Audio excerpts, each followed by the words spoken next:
So when you talk about, this imposter syndrome being kind of, I guess, hyper focused, Yeah. right, on professional women versus gender, you do get, as you get, not so much with age, but then as you move kind of through that leadership journey, I've applied for positions where I guess have become, quote unquote, air quotes for those that are listening, the male, where I'm like, you know what, I may not be proficient, but darn it, I know I could do it. Mhm. So I've gotten to that point, but once I get into that position, right, Right. it's male dominated. And then when decisions have been made, or I get, I'm outspoken and certain attitudes have happened against me because of that, then that kind of imposter syndrome happens. Mm.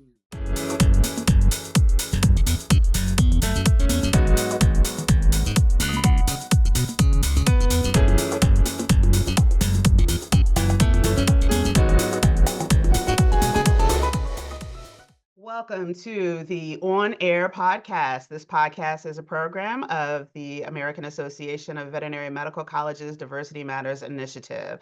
The podcast explores various issues related to diversity and inclusion in the veterinary profession and provides the AAVMC an opportunity to offer ongoing diversity programming to our member institutions as well as all veterinary professionals. My name is Dr. Lisa Greenhill, and I am the Chief Institutional Research Officer here at the AAVMC. Today, we are discussing imposter syndrome and women of color. Now, imposter syndrome, I'm sure a lot of you have heard of it. It's the experience of feeling as though your success is maybe attributable to external factors, including luck, instead of just your own elbow grease and hard work, feeling like a fraud, feeling like you don't necessarily belong at the level that you have attained. And there's a lot of literature focusing on this topic and specifically around the experience of women and imposter syndrome. And there's tons and tons. I mean, if you think about the literature and then you just think about the think pieces in pop culture about imposter syndrome and kind of how to push through or what the lasting impacts are and all of that, there is a lot of content out there about imposter syndrome that we intend to add to today. In today's discussion, I do want to drill down a bit because oftentimes when we look at literature about the experiences of women, if unless it is very, very specific, it generally is talking about, women in general, but often white women. And that's great. We find that information really, really helpful, and a lot of it can be more generally applicable. But it's really also important for us to kind of take a moment to drill down and really kind of see, are women of color having the same kind of experience? And if not, what do those experiences look like? We do know that women of color are often going to have experiences that are maybe potentially a little bit more complicated because of things like stereotype threat, straight up racism, misogynoir, those types of things. And, is that, you know, is it harder? Or is it even really a thing? Because I think that there are other ways that potentially women of color may be grappling with these issues than our white counterparts. So to have this discussion today, I am very, very excited to welcome three wonderful, wonderful women in veterinary medicine. I am delighted to welcome my three guests, Dr. Tangela Williams-Hill, Maria Jose Navarrete, and Malathi Raghavan, to the show. Welcome, ladies. Welcome, welcome. So, as is our custom on the show, I like each of my guests to take a few minutes to introduce themselves. Tangela, we're going to start with you. Yes, thank you. Well, thank you, Lisa, for giving me the platform here. I'm happy to be here today. I'm Tangela Williams-Hill. I'm a small animal veterinarian. I'm currently working in the pharmaceutical field as a senior manager for the U.S. Pet Health Training Team, where I develop training content, workshops for the company, and then I onboard and train all new hires that come aboard. Great, wonderful. Welcome, welcome. Maria. Hi, thank you so much, Lisa, for the invitation and for all the guests here today. So I am Maria Jose Navarrete. I am originally from Chile. I am an anatomical pathologist and I did my postgraduate studies at UC Davis and then at TIHO Hannover in Germany. Went back to Chile into academia and I taught there for 8 years. And since 2019, I'm at Ross University, and right now I'm transitioning into a new position to Long Island University. So I'm an associate professor here, but also the assistant dean for diversity, equity, and inclusion. Great. Welcome, welcome. And Malathi. Thank you again, Lisa. And it's such a wonderful honor to be here alongside our very accomplished women on this panel. This is the first time I'm meeting the two of you. So I'm originally from India. I got a DVM in Ukraine at the Ukrainian State Agricultural University. And I came to the US for grad studies. So I did a PhD. I did a master's first and then a PhD in epidemiology. So I've moved around a bit, went to Canada. So that's where I transitioned slowly from epidemiology to medical education and medical admissions. So right now I'm in outcomes assessment, doing a lot of data. So the epidemiology skill set transferred over and into the field of veterinary education and the whole spectrum from pipeline to graduate outcomes. So I'm at Purdue College of Veterinary Medicine since 2016.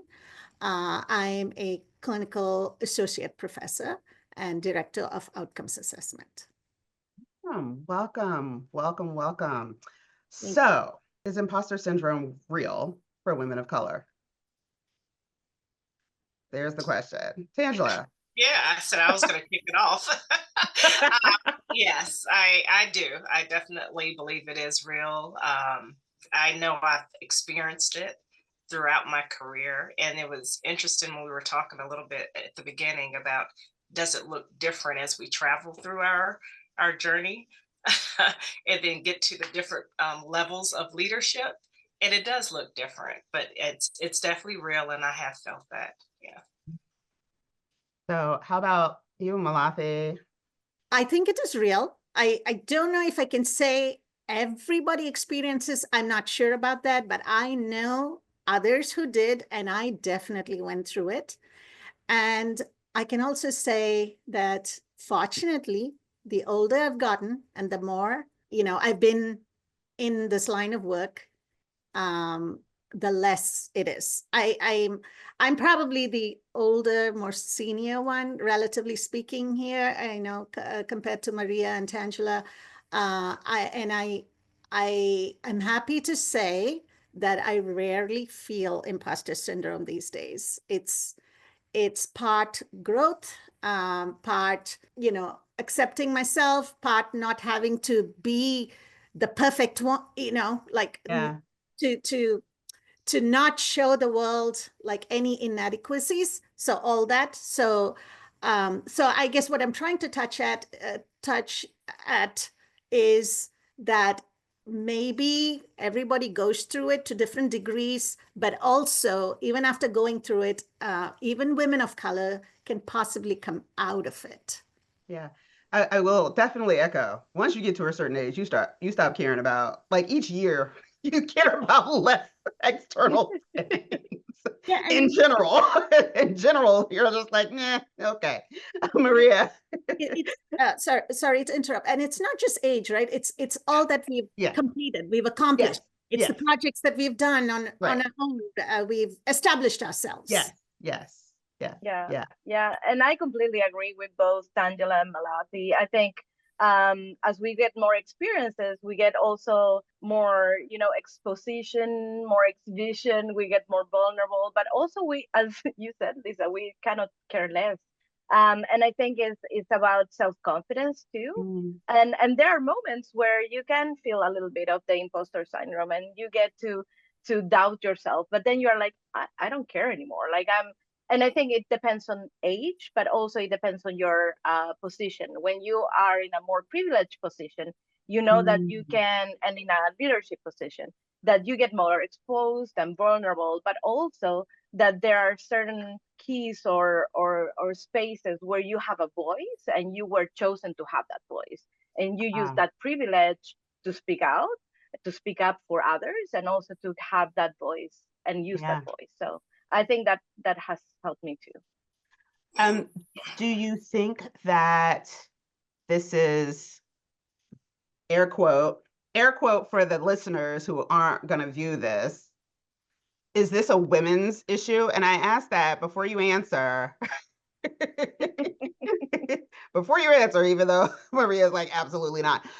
We have been trying to recruit for a similar podcast for men for 2 months. Yeah. No takers. I know. And probably I haven't published it enough, right? I haven't seen, I mean, and I know lots of my colleagues experience it, but those are colleagues, again, that belong to a minoritized group, right? So they are from a marginalized group, LGBTQ plus community, or, Latinos.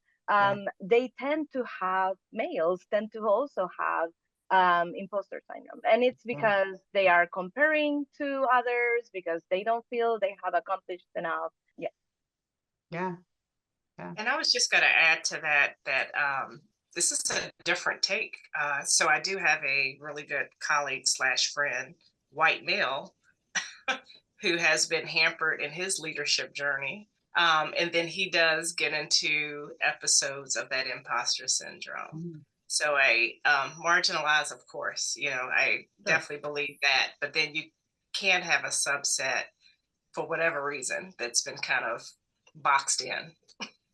And he's very outspoken. So going back to what you were saying, Lisa, outspoken, with feedback and things like that. And then if leadership looks at it and disapproves in a way, then it may, so then he started questioning his worth, right? So again, that may be a unicorn, but I do know someone personally like that. Go ahead, Malathi. I have a slightly different take. I'm not completely aware of the literature in this area, but what I'm trying to say is, even if men and early in their career, or maybe even later when they are pushed into leadership positions, even if they experience the same self-doubt, a slight lack of confidence as we do, I think they are not used to using the term imposter syndrome. That's the key difference. It's almost like it's anecdotal. I've seen men of color in different fields, not fellow immigrants, fellow immigrant academics. It's as if the term is not something that they would want to use or think of themselves, or self-analyze. They want to move away from the term, even if we are all going through the same things. Gender is the construct of gender is a very, very powerful construct, right? And it just has so many different tentacles in different places. And I think you're right, Malathi, that I see the idea, the literature, the way that the literature is structured around imposter syndrome has made it a very gendered kind of thing, right? And so it makes it very difficult for men, I think, and folks identifying as men to say, I have that. They might actually be more descriptive of the characteristics without saying, I'm gonna go ahead and embrace that label, right? But we also have a culture that, we also know that the literature says women are less likely to apply when we look at kind of a position description and say, oh, I don't do those like I don't do 5 of those things, so I'm not gonna on that list, so I'm not gonna apply. And men are like, I haven't done those. I don't know how to do them, but I'm gonna still apply, right? And that Yeah. is also a manifestation of this thing, right? This thing that we're talking about of like, oh, I don't have that versus I can do that. I don't know how right now, but I'll figure it out, right? And so my next question then is, what well, Tangela, one of the things you didn't mention in your intro is being currently with Vivaldi. Yes. And so, and I'll certainly give you a minute to tell the folks about Vivaldi who might not know, but what are your thoughts on this concept, this construct of imposter syndrome being hyper-focused on professional women versus this is a actual thing that most, particularly young professionals, let's just say young professionals really, Right. really maybe wrestle with. And then we kind of deal with it throughout our careers at different times, levels, those types of things. Yeah. So thank you for bringing me back to.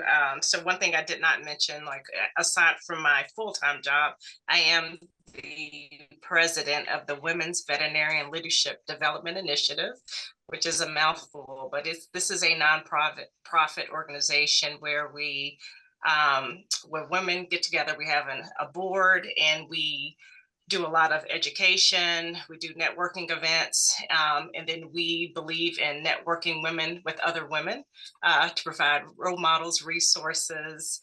And so it's been an amazing experience to be a part of this organization and to lead these women.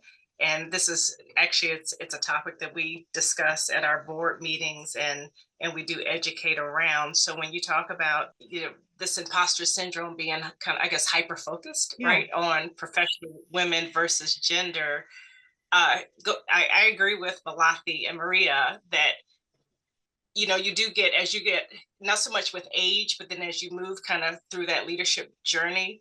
I've applied for positions where I guess have become, quote unquote, air quotes for those that are listening, the male, where I'm like, you know what, I may not be proficient, but darn it, I know I could do it. So I've gotten to that point, but once I get into that position, right, it's male dominated. I am marginalized being a Black woman. And then when decisions have been made, or I get, I'm outspoken, and certain attitudes have happened against me because of that, then that kind of imposter syndrome happens. And so I found personally, yes, I think I'm an extremely confident person. And this role that I have now, my 9-to-5 role, this role that I have now is relatively new, about 2 years. I came in confident, and then there was a situation that happened not too long ago where I had to second guess myself, and I because of the way my counterparts reacted to some training that I put out, that I had to really think and say, wow, am I even right for this role? So it's because of the culture, and as you said, being marginalized, being not many people that are Black, and then not having any Black women as role models, in my workplace. So that's why I said it's complex. It's really complex, and it deals with a lot of different things. But imposter syndrome real, and then it's different. It's definitely different as you kind of move up that ladder, and then it's also different. So I think Malathi said it. I've been doing this for a long time. I have it. Right. My role, I have it, but see, my role is still technically new. And so from my previous job, the respect was there, but I'm having to kind of prove myself all over again. And I don't think I should have to, because I have the job already. There you go. Yeah, right. Like that's the thing, right? So let's really go there then. So ladies, then let's talk about, being women of color. How does,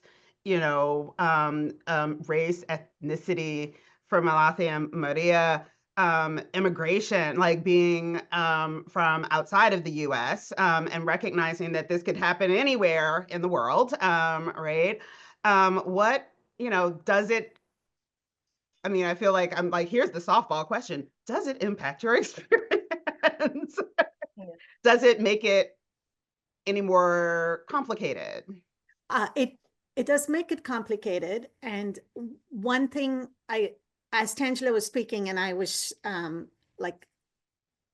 processing her words and thinking about it, I've noticed that we all take it upon ourselves, what we feel, how, we second guess ourselves and so on. But there is a component to the environment in which we work.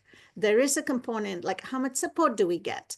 And either because it's a difficult place to navigate gently and bring about that, we don't talk about it that much.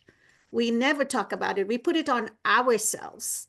It is our inner world, our struggles, Yeah.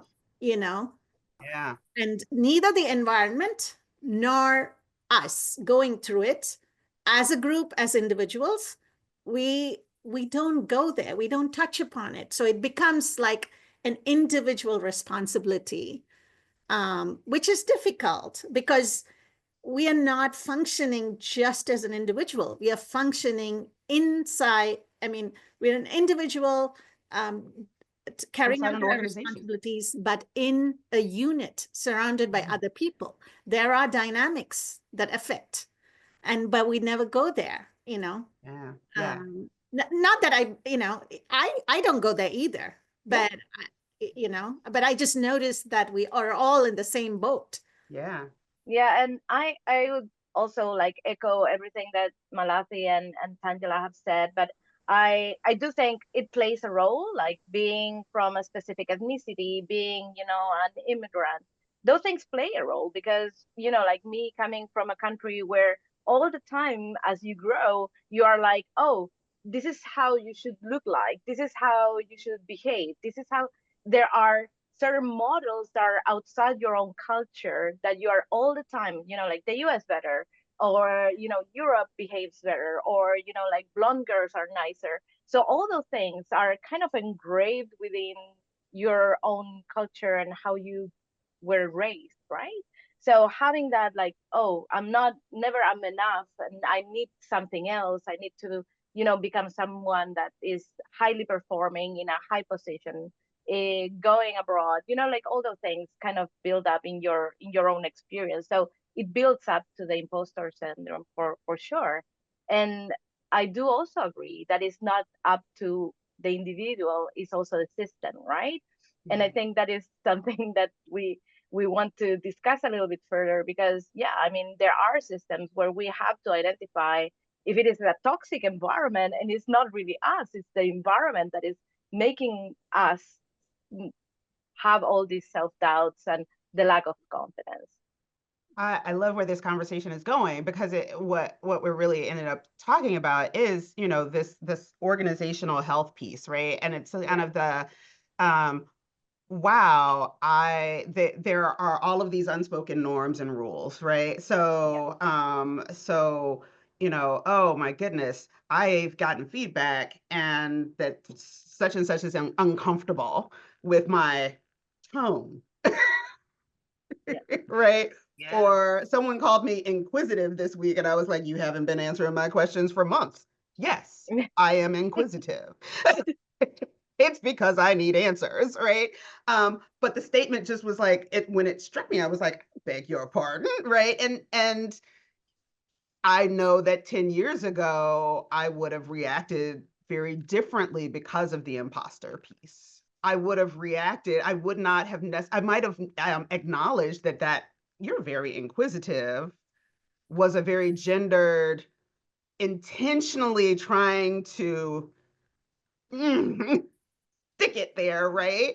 Versus I see it for what it is, and I actually hold most of the cards right now. So I'm gonna need you to comply. Yeah. Right? Yeah. And so these environmental pieces, as well as us actually being expected to fit into boxes that are not made for us. One of the things that I find fascinating about the profession, and having hung around for so long, almost 30 years now, is how conflict averse the profession is, despite the fact that conflict is rampant, right? But for most communities of color around the world, there's a higher tolerance and comfort with a level of conflict, right? We move Yeah. through it versus like just, right? We move through it. But bringing that energy into some of these spaces where white culture, which is largely kind of represented in the profession, it doesn't mesh well, right? It makes it a little bit more challenging. And so when we're also then talking about very gendered experiences in which women, even though now make up, over 60% and ascending to leadership and all of these kind of pieces, there is still that kind of bedrock culture piece that says,